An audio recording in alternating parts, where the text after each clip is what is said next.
আমরা যতই এক্সপার্ট হই না কেন, প্রথম পিঠাটা হচ্ছে পরীক্ষামূলক।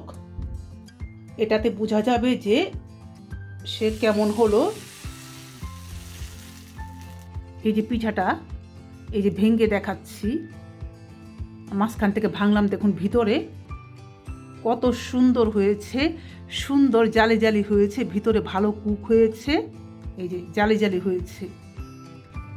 শুভ সন্ধ্যা, সবাইকে শুভেচ্ছা, ফাল্গুনী শুভেচ্ছা। আজ পহেলা ফাগুন, দিন শেষ, রাত শুরু হলো। আমি এখন ফাগুন দিনে তৈরি করব চিতই পিঠা। চিতই পিঠা এবং গরুর মাংস কষা দিয়ে রাতে খাবো, আর কাল সকালে বাকি চিতই পিঠা তৈরি করে দুধ দিয়ে ভিজাবো, দুধ চিতই খাবো। শীত শেষে এগুলো এবার এখনো খাওয়া হয়নি।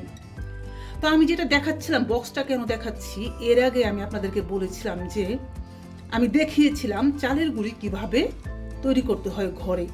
আমি গ্রাইন্ডার মেশিনে চালের গুঁড়ি তৈরি করে এই যে দেখুন ফ্রোজেন করে রেখেছি। এই যে ঝরঝরে আমি একবারে তৈরি করে রেখে দিই ফ্রিজে, বারবার করি না, এবং প্রয়োজন অনুযায়ী বের করে আমি আয়োজন করি। এই যে ঝরঝরে চালের গুঁড়ি ফ্রোজেন অবস্থায়, এই যে এখনো আইস লেগে আছে, এটা ঢাকনি। তো এইটা দিয়ে আমি তৈরি করব চিতই পিঠা। যা যা করব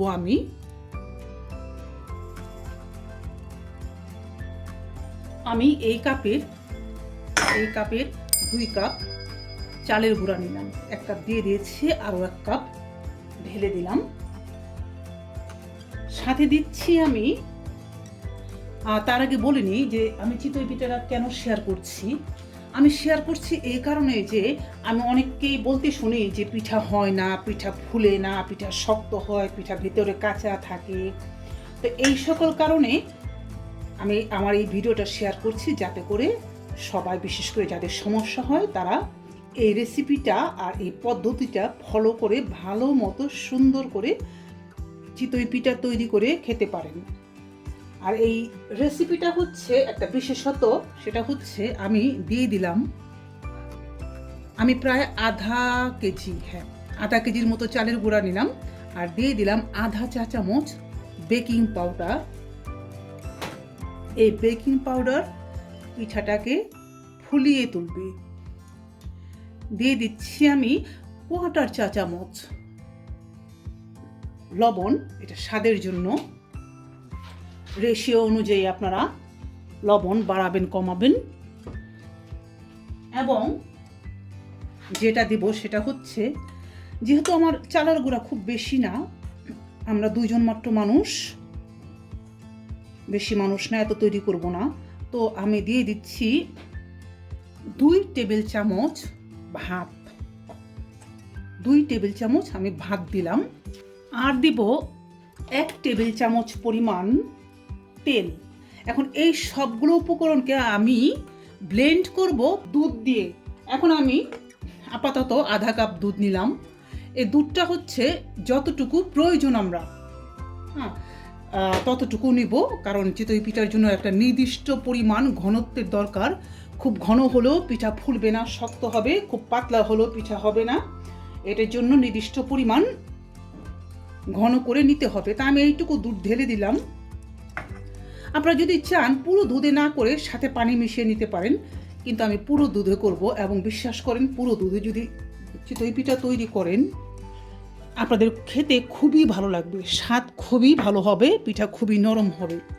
আমি এখন এই সবগুলো উপকরণকে হ্যান্ড ব্লেন্ডার দিয়ে ব্লেন্ড করে নিব। আমি ব্লেন্ড করে এনে আপনাদেরকে দেখাচ্ছি যে কি পরিমাণ তরল করতে হবে।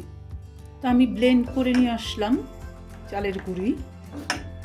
তারপরেও আমার আইডিয়া আছে, তো এটাতে আমি আর একটুখানি দুধ দিয়ে দেব, অল্প, আর একটু পাতলা করব। এই অল্প একটু দুধ না দিয়ে পানিও দিয়ে দিতে পারেন, সাবধান, একবারে বেশি পানি দিবেন না, কারণ আপনি প্রথম পিঠাটা যখন তৈরি করবেন তখনই বুঝতে পারবেন যে আপনার পিঠার গোলাটা মোটা হলো না পাতলা হলো। মোটা হলে পানি অ্যাড করা যাবে, পাতলা হলে আবার গুঁড়ি অ্যাড করতে হবে। একেবারে পারফেক্ট। আমি এটা দিয়ে চিতই পিঠা তৈরি করব। কখনো কি খেয়েছেন নারকেল দিয়ে চিতই পিঠা তৈরি করে? একবার করে খেয়ে দেখবেন। তো নারকেলটা আমি এখনই দিব না, নারকেলটা আমি পরে দিব। প্রথমে আমি 3-4টা পিঠা নর্মাল বানাবো, আর এরপরে বাকিগুলো আমি নারকেল অ্যাড করে তৈরি করব, সেটা আমি আপনাদেরকে দেখাবো। তো চলে আসলাম চিতই পিঠা করার জন্য। চুলার উপরে আমি একটা কড়াই বসিয়ে দিয়েছি, ছোট্ট একটা লোহার কড়াই, আমার বিশেষ কড়াই। ভাজাভাজির জন্য, চিতই পিঠার জন্য আমি এটা ইউজ করি। আমরা যতই এক্সপার্ট হই না কেন, প্রথম পিঠাটা হচ্ছে পরীক্ষামূলক। এটাতে বোঝা যাবে যে সে কেমন হলো।